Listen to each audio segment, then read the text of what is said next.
हम लोग पढ़ने जा रहे हैं डायरेक्ट टैक्स। तो डायरेक्ट टैक्स दो वर्ड से मिलकर बनना है, direct plus tax. Direct tax, tax का मतलब क्या होता है? जो हम लोग गवर्नमेंट को पे करते हैं और गवर्नमेंट हमें इसके बदले में सर्विसेज प्रोवाइड करती है, उसे क्या बोलते हैं? टैक्स। अब ये डायरेक्ट का मतलब क्या है? डायरेक्ट का मतलब incident and impact same person पर पड़ता है, तो क्या बोलते हैं? इसे डायरेक्ट टैक्स बोलते हैं। और इंसिडेंट और इम्पैक्ट डिफरेंट पर्सन में पड़ता है, तो इसे क्या बोलते हैं? Indirect tax. डायरेक्ट टैक्स का एग्जांपल क्या है? डायरेक्ट टैक्स का एग्जांपल क्या है हमारा? Income tax. और इनडायरेक्ट टैक्स का एग्जांपल क्या है हमारा? जीएसटी। डायरेक्ट टैक्स कैसा होता है? प्रोग्रेसिव नेचर का होता है, और इनडायरेक्ट टैक्स हमारा रिग्रेसिव नेचर का होता है। इसका बोर्ड कौन है? CBDT, central board of direct tax. और इसका बोर्ड कौन है? Central board of indirect tax. Direct tax का एक ही एक्ट है, इनकम टैक्स एक्ट 1961। और इनडायरेक्ट टैक्स का 35 एक्ट है, मतलब जीएसटी का 35 एक्ट है। पहला सीजीएसटी एक एक्ट है, एसजीएसटी 31 एक्ट है इसमें, और यूटीजीएसटी का 1 एक्ट है, आईजीएसटी का 1 एक्ट है, और कंपनसेशन एक्ट एक एक्ट है। कस्टम में कौन कौन सा एक्ट है? कस्टम में 2 एक्ट होता है, एक कस्टम एक्ट 1962 जिसमें प्रोविज़न होता है, एक कस्टम टैरिफ एक्ट जिसमें रेट होते हैं 1957 जिसमें रेट होते हैं। जीएसटी इंडिया में कब आया? जीएसटी इंडिया में 1 जुलाई 2017 को आया। और एक्सक्लूडिंग जेएनके, यहाँ पे क्या होगा? Excluding JNK. और जेएनके में कब आया? 2 जुलाई 2017 को। 1 जुलाई तक महबूबा नहीं मानी थी, 2 जुलाई तक महबूबा मान गई, ठीक है।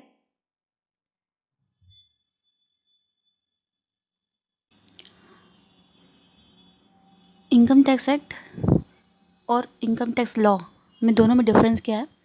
इनकम टैक्स एक्ट में सिर्फ एक्ट आता है, और इनकम टैक्स लॉ में ये चारों चीज़ें आती हैं, जैसे कि नोटिफिकेशन भी आएगा, सर्कुलर भी आएगा, केस लॉ भी आएगा, और रूल्स भी आएगा। तो हमारे सिलेबस में क्या है? इनकम टैक्स एक्ट है, हमें ये सब नहीं पढ़ना है, जो नोटिफिकेशन आएगा, रूल्स आएगा, केस आएगा, ये सब नहीं पढ़ना है हमें, क्योंकि हम लोग बीकॉम लेवल पे हैं। अगर यहीं हम लोग सीए लेवल पे होते या सीएमए या सीएस, तो हमें ये सब भी पढ़ना होता, ठीक है।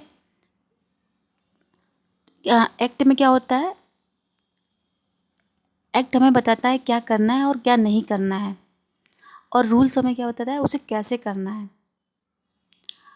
जो टैक्स इनकम पे लगता है उसे इनकम टैक्स कहते हैं। और इनकम टैक्स किस पे लगेगा? जैसे कि अगर हम कोई 40 रुपये का प्रोडक्ट खरीदते हैं, कोई 40 रुपये का प्रोडक्ट खरीद रहे हैं, तो उस जो दुकानदार हमें बेच रहा है उसकी 40 रुपये इनकम होगी? नहीं, वो उसकी इनकम नहीं है, उसका सेल है, वो उसका टर्नओवर होगा, ठीक है।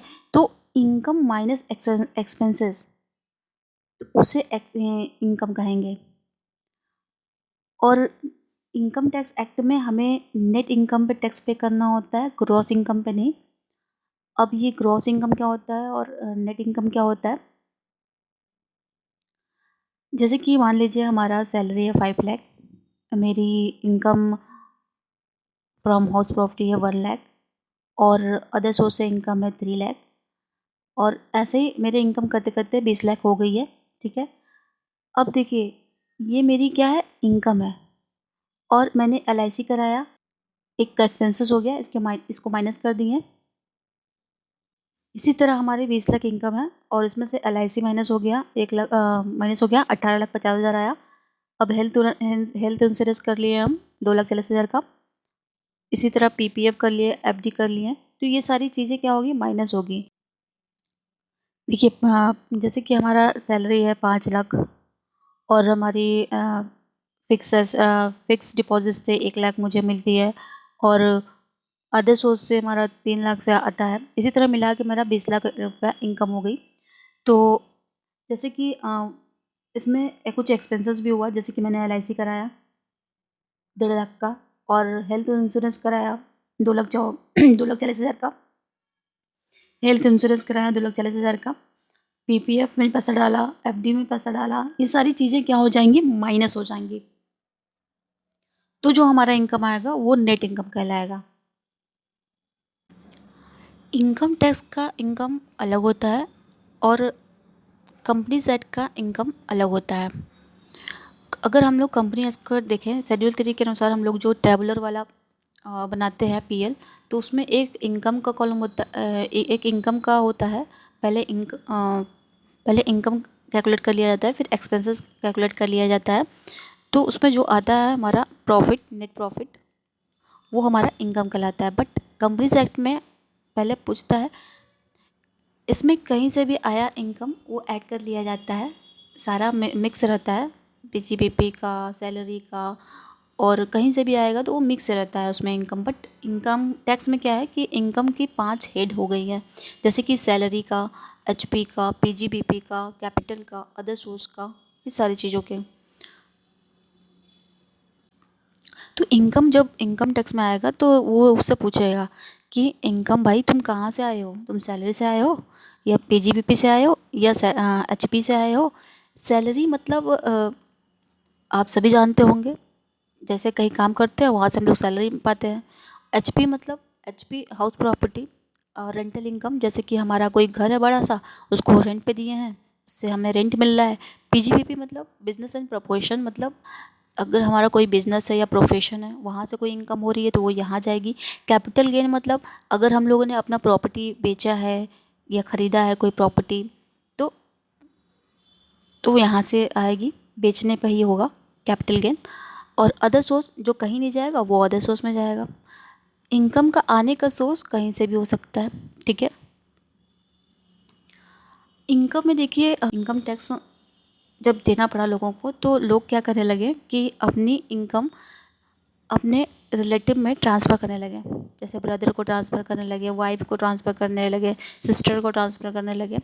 तो इस चीज़ को देखते हुए गवर्नमेंट ने एक क्लबिंग ऑफ इनकम का रूल निकाला, जिसमें क्या होता है कि जब हमारा इनकम कैलकुलेट किया जाता है तो उसमें क्लबिंग ऑफ इनकम भी ऐड कर लिया जाता है, एक्सेप्ट 2 लोगों को छोड़ के। अगर हम लोग मदर को भेज रहे हैं या फादर को भेज रहे हैं तो वो चीज़ें माइनस हो जाएंगी। बट और किसी को भी भेजे हैं, ब्रदर को भेजे हैं और सिस्टर को भेजे हैं, तो वो सारी चीज़ें ऐड हो जाएंगी हमारे इनकम में, और उसमें से माइनस हो जाएगा सेट ऑफ लॉसेस। जो हमारा प्रीवियस ईयर में लॉस हुआ होगा या इस ईयर में लॉस हुआ है, तो कोई भी लॉस होगा तो इसमें माइनस हो जाएगा। आइए हम लोग एक बार सारी चीज़ें लिख लेते हैं, जैसे कि income tax is a part of direct tax. Direct tax, पहला point, direct tax is a tax which levy on a person and the burden of the tax fall on same person. Levy and burden अगर same person पर है तो वो क्या है, direct tax है। Progressive in nature means जैसे जैसे आपका इनकम बढ़ेगा वैसे वैसे आपको टैक्स भी देना पड़ेगा। डिपार्टमेंट कौन है इसका, CBDT, central board of direct tax.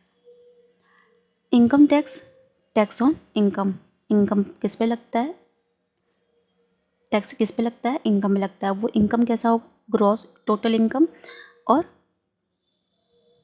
Total income.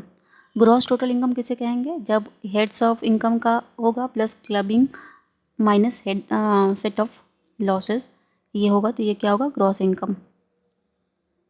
Gross total income जब 5 हेड्स ऑफ इनकम होंगे प्लस क्लबिंग ऑफ इनकम होगा माइनस सेट ऑफ लॉसेस होगा, तो ये क्या होगा हमारा, ग्रॉस टोटल इनकम। और टोटल इनकम किसे कहेंगे, ग्रॉस टोटल इनकम में से ये कहाँ चला जाएगा, यहाँ पे आ जाएगा।